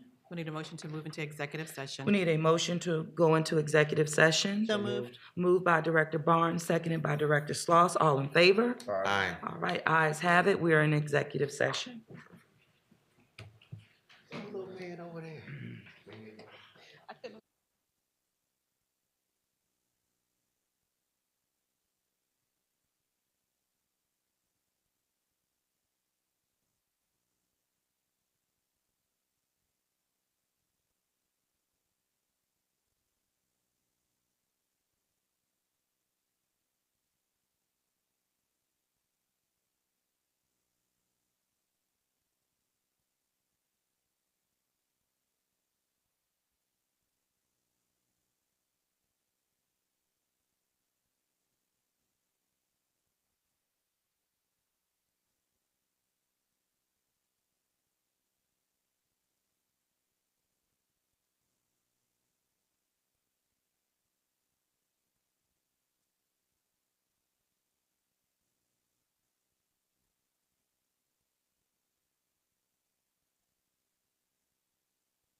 executive session?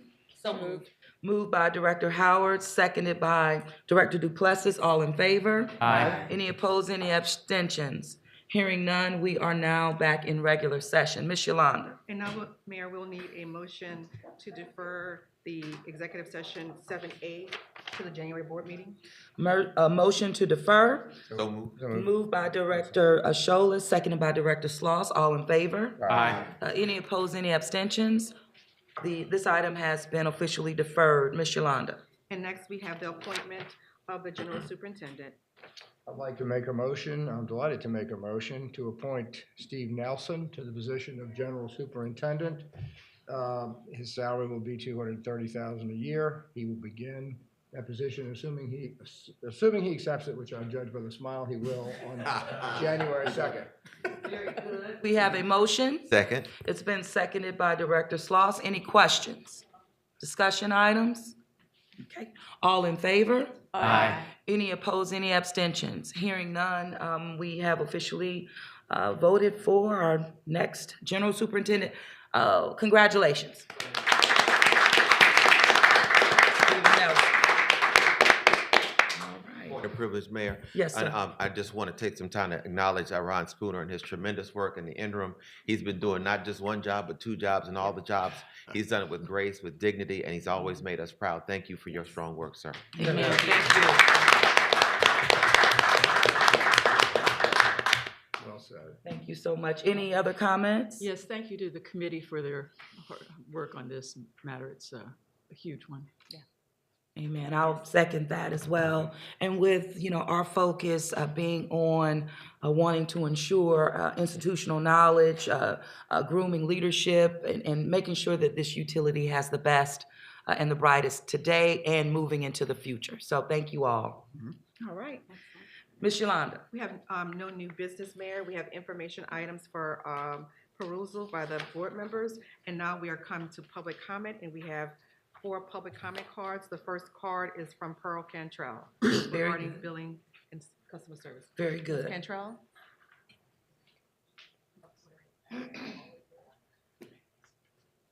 Good morning. And good morning. Everyone, Madam Mayor, and the board, and congratulations to Steve. He's a good guy. I know him. All right. I'm coming here with a couple of problems. In fact, Steve took care of one of the problems I was coming with. My major thing is billing and customer service. In May of this year, my meter was red. During the summer, I had $1,700 a new side put down. I watered every single day, twice a day some days, because we didn't get any rain. I was not disputing that I used the water. What I was disputing was nobody was reading my meter. And I called every month. I spoke to customer service every month. I got the same answers. They couldn't give me a hearing because I didn't qualify for one. A supervisor would call me. I never got a call. I wrote letters, and finally I wrote to Mr. Corbin on September the 6th, and on September the 15th, somebody finally came out to read my meter. From May to September, my meter was not read. That means that whole summer. That means when it would get read, I'd get this huge bill all at one time. That was what I was trying to avoid. And getting this bill at one time, this huge bill at one time, it also meant that I was going to be charged at a different rate because they want to show I had used all of this water. That made the sewage go up, that made the water go up, and nobody in customer service could help me. Nobody did help me. I finally got a letter telling me it was going to be investigated. I tried to avoid that. I talked to customer service. I said, I don't need an investigation. I have no leaks. I'm telling you I used the water. What I'm upset about is I'm going to get this high bill, and I'm trying to avoid that. I'm on a fixed income. I want to pay what I owe every month. I don't want to pay $300 in September, and then my bill starts to get estimated higher because it's based on your usage for a year. That's the problem. When you talk to customer service, they give you the same thing. Very nice people, very polite. They give you the same spiel every time. You don't qualify for a hearing. I said, can I speak to a supervisor? We'll take your name and number and a supervisor will call you. You never get that call. Never. I don't know what it is, but everybody said the same, presented the same thing. And it gets to a point where you get really annoyed when you can't have something done that you know can be done and should be done. Now, here I am. I have to come before the board to try to get some satisfaction. I should have been able to do that with the first phone call. Why does this have to go? And then when I did receive that final reading, it said it was for 48 days. Oh, I'm sorry. It said it was for 48 days. And then I get another bill a week later I think it said 10 days or something like that, another estimated bill. So I really need this corrected. And I hope that somebody in this room could have this corrected. I don't need to have an investigation. I use the water. Okay? Thank you. Thank you very much, Ms. Cantrell, for your comments. Definitely sorry for your inconvenience. The official solve for billing estimation is our smart meter program in which we presented on, and progress is being made. However, accurate reads as best as possible, as you indicated we can do, but also needing to underscore the level of capacity, the issues with capacity, shortage. That's something that we're continuing to experience. However, our deputy superintendent, or soon to be general superintendent, has taken your information, and I can assure you will respond on the ground. And I also just wanted to encourage you, as you've done in the past, you definitely never have to wait. You can always come straight to me, sending me an email, and I was just looking right here. That's the last time I heard from Ms. Cantrell, and that was in June of 2023, but it was about the Sisters of the Holy Family. But thank you so much, and we'll make sure we get that done. Ms. Yolanda. Yes, and now we have Susan Falcon, or Falcon. Susan? Susan Falcon, Ms. Falcon? I know. Hi. Thank you, board members. I have two problems. I have a billing problem and I have a water meter problem. Hold on, I left one of my props. I'll be quick. It's right here. Thank you. Okay, first of all, I have a chunk of my water meter in here, and I was having billing problems before Hurricane Ida. But then after Hurricane Ida, the city sent these little forklifts around to pick up debris from the hurricane, and they broke my water meter. Here's a chunk of it. The cover plate's missing. This is part of it, and it's full of water. And I've been trying to get them to do something about this since Hurricane Ida. Meanwhile, my bill, which my meter hasn't been read since Ida. My bill just has these nonsensical amounts, and it got up to $2,000. So I started trying to get a hearing, and I was actually trying to get a hearing before Hurricane Ida and couldn't get one. And so then I started calling and calling. I called 5 times, asked for a hearing, was told someone would call me, and nobody ever did call me. And so then I talked to Eugene Green, he's my council person, and he said, don't call, email so you have a paper trail. So I started emailing, and I would get emails back, someone will be in touch with you, and no one ever was. So I have been unable to get a hearing about the actual billing problem, and this is a chunk of my water meter. So. Thank you, Ms. Falcon. You're at 4420 Venus Street? I am. Very good. So that's been fully documented, and we will respond in real time. So if you keep hearing it, all the leadership present that needs to hear are here, and we will make sure that we follow up with you. And I do apologize for your inconvenience. I left out a key part of this. Yes, ma'am. About 6 weeks ago, or maybe 2 months ago, I got a water shut-off notice. And I called, and they said, well, you got to give us $500, and then we're going to put you on a payment plan. So I had no choice but to give them $500. I should also say that all this time that this has been going on, and the 50 years I've been paying bills to the Sewage and Water Board, I've paid every single month.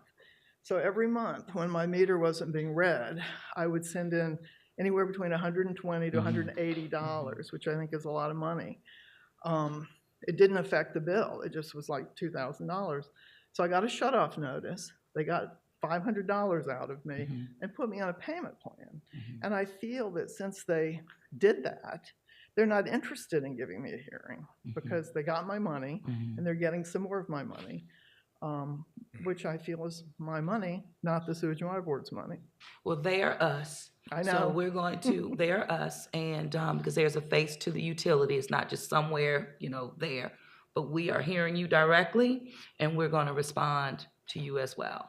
I appreciate that. Yes, So, ma'am. We thank you. apologize for your inconvenience, but we do appreciate you coming and not only voicing your experience, but your presence, it does matter as well. Okay, well, thank you for that. Thank you. Thank you, board members. Yes, ma'am. Thank you. And then we have Vanessa. I just said thank you. Okay, Vanessa, and it's Burst, is it Burst? Okay, Vanessa Burst. Hi, good morning. Thank you. So happy to be here today. I have very similar concerns to past customers. I come to you on the consumer side, the customer side, and what I've experienced. I initially saw some really crazy water usage that was really impossible coming through in 2019 on my meter. I have 2 meters at my property, one for a lawn and one for the house. I immediately reported it and requested an investigation. Along with that, I would call every month when I got my bill to ask what was the status of the investigation, notated who I spoke to, and was never given any information. Then I began to send letters with my check stating, this is the date, I'd like to know what's going on with the investigation, would not get anywhere. We went into 2020, which of course left me with almost 8 months of estimated bills, which were extremely high because they were figured on a total that was high in 2019. Continued to request, went to 2.5-hour Lakeview Civic meetings, begging for someone to please, let's just get this straight. Meantime, I would overpay my bill every month according to what I would normally use, but every month made a payment, trying to chip away at this huge balance.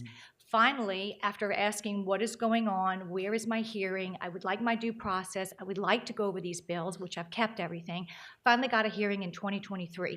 2023 would only go back 12 months.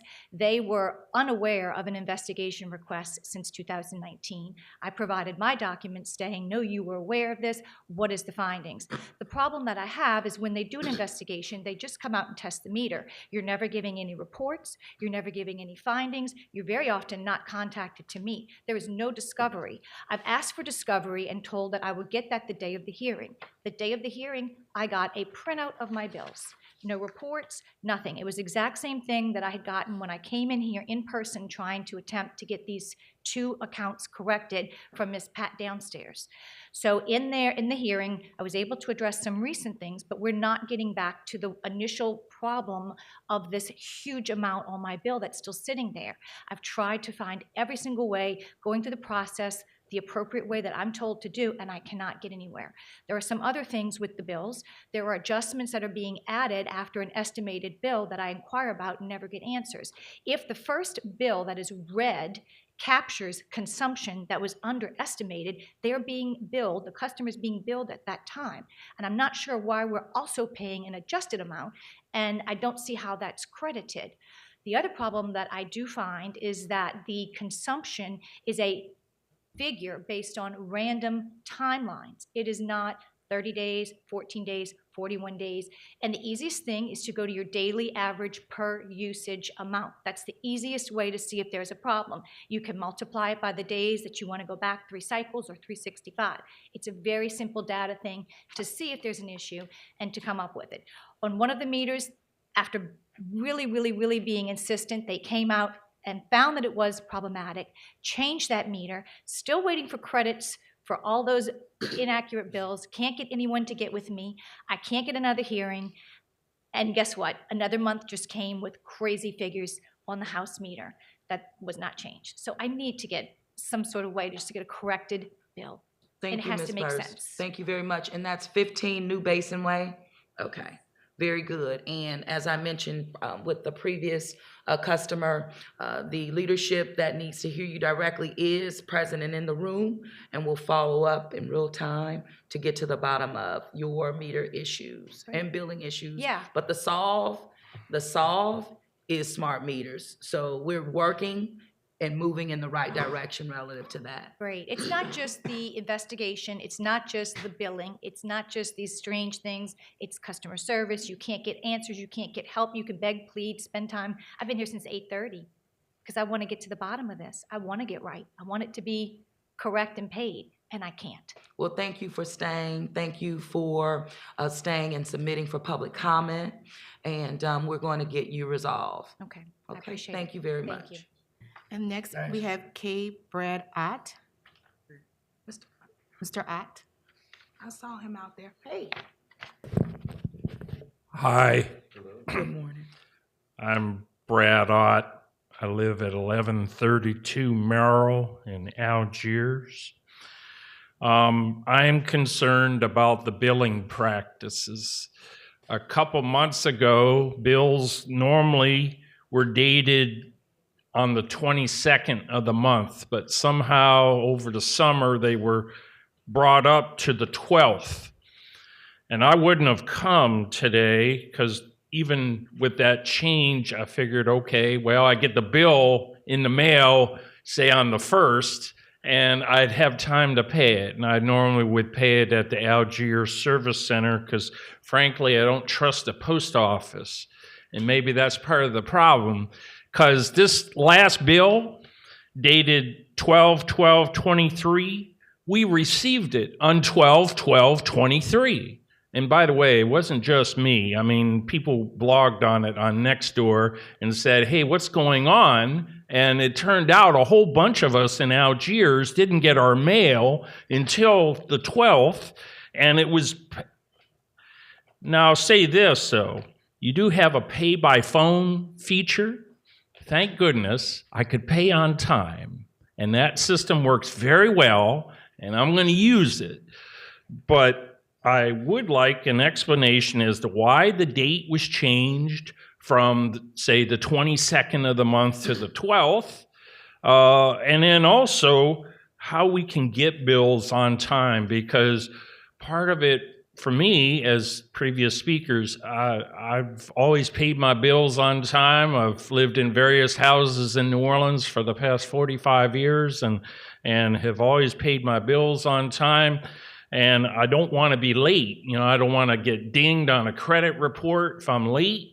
And, you know, but literally, were it not for the pay by phone feature, I would have been late because I received. By the way, I get my mail delivered at like 5:30 in the afternoon or 6, you know. So service center's closed and everybody's very hospitable and nice. And I don't really have a problem coming to the meeting. It'd be nice if the video had a picture of you all on here, you know. But hey, you know, don't move to the city council. This is actually closer to Algiers. Council, and it's on the streetcar line. So, you know, but that said, you know, it would be helpful and for public relations and spirit, and I know people work very hard, and I'm very appreciative. I feel like I'm fairly billed and all that. Smart meters, well, we're going to have to deal with that when that comes up, how much more we'll be paying, but we'll deal with it. But thank you so much. No, thank you, Mr. Ott, for being here and, of course, expressing your concerns relative to the billing cycle. Definitely can understand that. We'll take ownership of that, and again, the leadership in the room that needs to hear it is hearing it. And I also appreciate you giving your input relative to the discussions around the location of meetings. So thank you. Everything's on, you know, you have an announcement on the website. All the documents are there, everything that was presented. Yeah, it'd be nice to see everybody, because it's kind of hard when you're out there. But that said, you know, if you could fix that, then people could see the public face of the board working hard. And, you know, the workmen do it. I mean, Wall Boulevard, I know there've been like major flood issues on Wall with broken mains or whatever has been going on. That's down by my house. And I know that the Sewage and Water Board also repairs. It may take time, but I know you patch it. I use that bike lane, that bike path on Wall, and I know it gets repaired. So I'm happy. And I know there's another hole. I know it's going on now, but I know eventually it will get repaired. So thank you very much for your service. No, thank you for your continued advocacy, Mr. Ott. Ms. Yolanda. Mayor, that concludes the public comments, and now we're ready for adjournment. Okay, motion to adjourn? So moved. Seconded, all in favor? Aye. Aye, okay, ayes have it, meeting is adjourned, and Ms. Yolanda. And now we're ready for our Board of Trustees meeting. If we'd like to take a, No. just a minute. Okay. Let's go through it. Yeah, let's do it. Bring 'em in. We don't need a break. Barrel through, let's go. Huh? You out? Well, it says I gotta leave in 10 minutes. Go take a trip or take some time off. For Christmas, you wanna take some time off?